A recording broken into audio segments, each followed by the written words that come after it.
తమ డిమాండ్స్ ను పరిష్కరించాలని కోరుతూ కాకినాడ నగరంలో దస్తావేజు లేఖరులు కథం తొక్కారు. కాకినాడ జిల్లా కలెక్టరేట్ వద్ద దస్తావేజు లేఖరులకు ధర్నా నిర్వహించి జీవో 396ను తక్షణమే రద్దు చేయాలని దస్తావేజు లేఖరులు డిమాండ్ చేశారు. ఈ సందర్భంగా దస్తావేజు లేఖరులు సంఘం కాకినాడ అధ్యక్షుడు చోడపునేడి గోవిందరావు మాట్లాడుతూ ప్రభుత్వ ఆర్ఎస్కేలు ఏర్పాటు చేయడం వల్ల తమ జీవన భృతి కోల్పోతామన్నారు. కార్పొరేట్ సంస్థలకు, వ్యక్తులకు రిజిస్ట్రేషన్ సర్వేలపై పూర్తి అవగాహన ఉండదని చెప్పారు. రాష్ట్ర వ్యాప్తంగా 5 లక్షల మంది లేఖరులు ఉన్నారని, కొత్త జీవో వల్ల ఎంతో ఇబ్బందులు పడుతున్నారన్నారు. ప్రభుత్వం తమ న్యాయమైన డిమాండ్ను పరిగణలోనికి తీసుకుని 396ను చేయాలని విజ్ఞప్తి చేశారు. అనంతరం కలెక్టరేట్ కార్యాలయంలో సమస్యలతో కూడిన వినతిపత్రం అందించారు. ఈ కార్యక్రమంలో సంఘం జిల్లా అధ్యక్షుడు జాడ అప్పలరాజు, కాకినాడ కార్యదర్శి గిసాల శ్రీనివాసరావు, మేడిశెట్టి శ్రీనితో పాటు జిల్లాలో తాళరేవు, సామర్లకోట, జగంపేట, తుని, పెద్దాపురం, సామర్లకోట, పీఠాపురం తదితర ప్రాంతాల లేఖరులు, డీటీపీ ఆపరేటర్లు, సర్వేయర్లు తదితరులు పాల్గొన్నారు.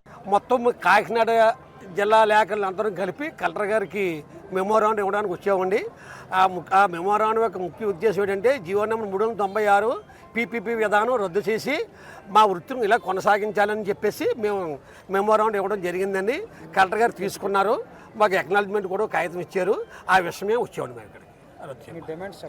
మా డిమాండ్స్ ఏమీ లేదండి. 396 అనే జీవోని రద్దు చేసి పీపీపీ విధానం రద్దు చేసి పూర్వం నుంచి ఎలా ఉందో ఈ డాక్యుమెంటేషన్ వ్యవస్థ అలాగే కంటిన్యూ చేయాలని చెప్పేసి మేము కాకినాడ జిల్లా లేఖల తరపున, రాష్ట్ర సంఘం తరపున కోరుకుంటున్నాం.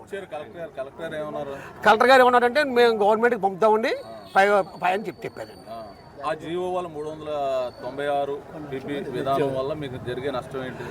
నష్టం అంటే అసలు మా లేఖల వ్యవస్థ మేము రాయాలో లేదో మాకే తెలియట్లేదు. అసలు అందులో అంతా ఎవరో పీపీపీ విధానం అంటే ఎవరికో కార్పొరేట్ వాళ్ళకి ఎవరికి అమ్మేస్తారు, ఆ కార్పొరేట్ వాళ్ళు చేస్తారు అని చెప్పి అంటున్నారండి. ఈడీఈ విధానంలో పబ్లిక్ డేటా ఎంట్రీలో లేఖర్లే పబ్లిక్కి సర్వీస్ చేస్తూ పబ్లిక్ డేటా ఎంట్రీ చేస్తున్నాం మేము.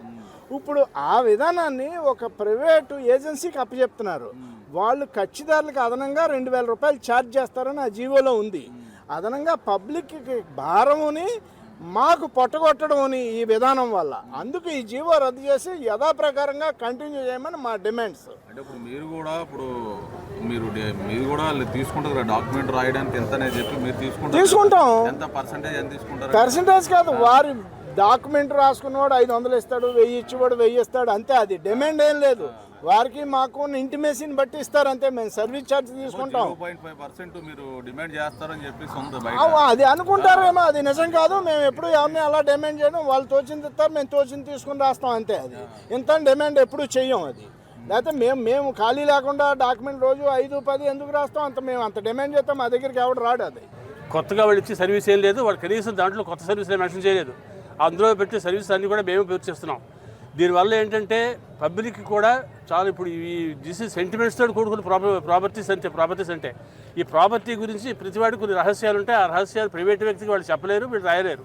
ఫిల్ ది బ్లాంక్స్ ఏం కాదు. ఇది ఏదో రిజర్వేషన్ భారం పూర్తి చేయడానికి బాగా ఫారం ఫిలప్ చేయడానికి అది ఎంత చాలా అనుభవం ఉండాలి, చాలా చేయాలి, చాలా ఉన్నాయి. కానీ ఒక దస్తావేజ్ తయారంటే 2-3 నెలలు పడుతుంటాం ఒకసారి.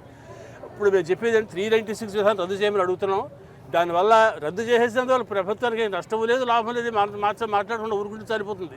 అనవసరంగా 5 రాష్ట్రం మొత్తం 1 లక్ష కుటుంబాలని రోడ్లు పాలు చేయడానికి ప్రయత్నం చేయడం తప్ప దీనివల్ల ఏమీ ప్రయత్నం లేదు. ఎక్స్ట్రా సర్వీస్ అయినా పబ్లిక్ ఇస్తారా? వీ వెల్కమ్ చేయమనండి. 396 విధానం రద్దు చేసేస్తేనే కానీ మీ ఉద్యమం ఆగదు. 31వ తారీఖు దాకా పెట్టుకున్నాం. 31వ తారీఖు మళ్ళీ మా అధిష్టానం అంటే స్టేట్ గవర్నమెంట్ రాష్ట్ర యూనియన్ ఏం చేసి డిసైడ్ చేస్తారో దాని ప్రకారం మేము కంటిన్యూ చేస్తాం.